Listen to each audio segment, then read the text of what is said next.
안녕하십니까. 창의적인 인재개발원 이용호 원장입니다. 요즘 우리 사회 지도층의 자녀교육 민낯을 보고 있자면 정말 답답하죠. 여러분들은 어떤 생각을 하고 계십니까? 화가 나세요? 그렇지 않으면 미래 세대에게 부끄러운 생각이 드십니까? 통상 우리가 사회 지도층이라면 일반인들하고는 다른 굉장히 고결한 도덕적, 윤리적 잣대를 가지고 자신의 그 행동뿐만 아니라 자녀 교육도 모범적으로 해야 정상입니다. 그런데 남일에 대해서는 신랄하게 비판을 하다가도 막상 자기 문제가 드러나면 어떻게든지 변명을 해가면서 그걸 빠져나가려고 하는 모습을 보면 정말 불쌍하다는 생각이 들죠. 자기가 속해 있는 가정에 자녀들 교육도 정상적으로 시키지 못하고 편법이나 요령을 동원해 가면서 비겁하게 경쟁력을 키워주는 그런 행태를 보이는 사람들이 같은 사회 변화나 개혁을 한다라고 나선다라면 그건 동네 개도 웃습니다. 안타까운 것은 이것을 보는 우리 사회 지도층이나 주변에 어떤 사회적인 영향력 있는 사람들 또 그걸 따르는 민초들이에요. 초등학생도 알 수 있는 그런 문제점을 보고 그 문제를 개선해서 더 나은 방향을 고민하기보다는 어떤 진영 논리나 내 편이 있고 나하고 가까우니까 내가 좋아하니까 진실을 갖다 제대로 드러내서 얘기하려고 하질 않아요. 그래가면서 민초들끼리 다툽니다. 정말 한심하죠. 그런데 사실 이런 부분은 다 예견이 됐던 거고 앞으로 계속 이런 문제가 나올 겁니다. 왜냐하면 우리 사회가 편법이나 요령으로 산업화 시대의 그 잘못된 부분을 아직도 그대로 안고 살기 때문에 그렇습니다. 우리 역대 대통령을 보면 특히 군부정치가 끝난 이후 시대를 보게 되면 공부 많이 한 그런 대통령들 많잖아요. 다 대학을 졸업하고 그들이 뭔가 많은 사회적인 역할을 하기를 기대했던 거죠. 근데 그들이 만들어 놓은 사회적 성과라는 것은 시간이 지나면 여러분들이 느끼겠지만 별로 기대했던 그것이 아니에요. 겉으로는 포장하고 홍보해서 그럴듯하게 말을 해왔지만 그 실속은 없는 그런 내용들이 대부분이라는 거예요. 근데 그것은 수년 전에 다 예견이 됐던 거예요. 어떻게 볼 수 있었냐? 그들이 부모로서 자녀 교육을 어떻게 했는지를 보시면 압니다. 대부분의 대통령들이 자기네들의 어떤 영향력을 발휘하고 그 좋은 환경에서 아이들을 이끌었어도 그들 대부분이 범죄자가 되고 또 사회적인 무리를 일으킨다든지 가정생활도 행복하게 이끌지 못해서 분란을 일으키면서 주변의 시설을 끄는 그런 일들이 꽤 많아요.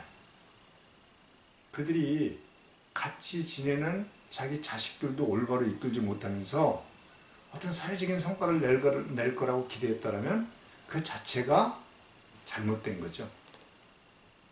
그렇다면 왜 이렇게 영향이 없는 그런 사람들이 우리 사회 지도층을 형성하고 있냐? 그건 우리 잘못된 교육제도에 기인합니다.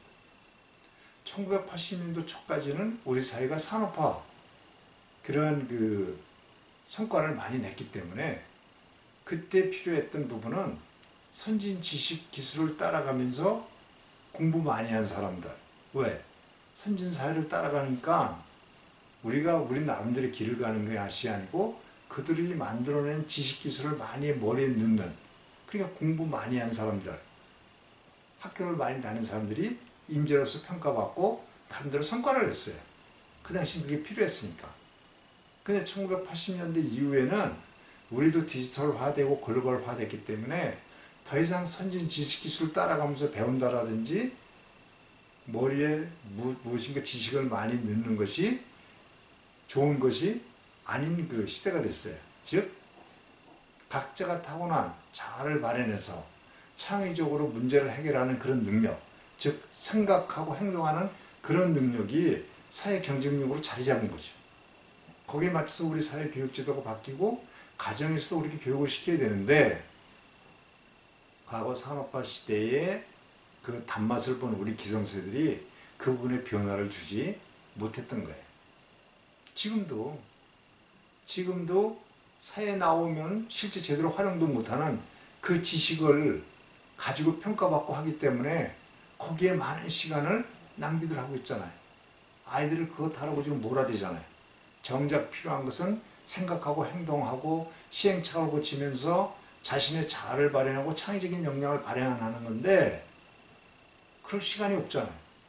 그 많은 지식을 따라가면서 배우기 바쁘니까 아무 쓸모도 없는 그런 지식을 말이죠. 그러니까 부모님들이 결국은 자녀들을 괴물로 키우고 있는 거예요. 시대에 맞지 않는 괴물로 키우고 있는 거예요. 그럼 지금 자라나는 20, 30대 아이들, 그 사람들이 생각이 있어서 부모님들은 그런 삶을 살아왔지만 나는 그런 삶이 아니야. 지금은 그런 시대가 아니야. 내 특성대로 살 거야. 그러면서 자기 길을 가면 되는데 대부분이 어때요? 성공한 부모 옆에서 자란 아이들은 부모를 따라가는 것이 편하고 또 다르니까 그 부분을 선택해 가는 거죠. 그 과정에 자아를 잃어버리고 자신이 괴물이 되는지도 모르고 성장하는 거죠. 그럼 시간이 지나면서 이 부분에 공식이 깨지면 자녀들은 고통을 맛보게 되고 부모들은 그 부분을 안타깝게 바라볼 수밖에 없는 거죠. 후회하는 자식 농사가 되는 겁니다. 그러니 부모님들이 진정으로 자녀의 행복을 원한다면 지금부터 의미 없는 공부를 위한 공부를 하라고 하지 마세요.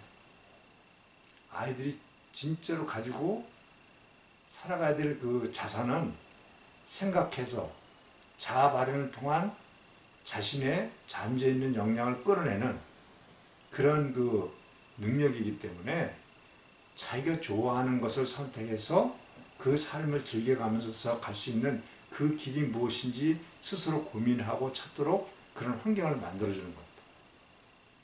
부모님들이 자녀 교육에 어떤 커다란 변화를 주지 못하면 우리 지금 사회에서 보고 있는 그런 현상을 각 개별 가정에서 계속 맛볼 수밖에 없어요.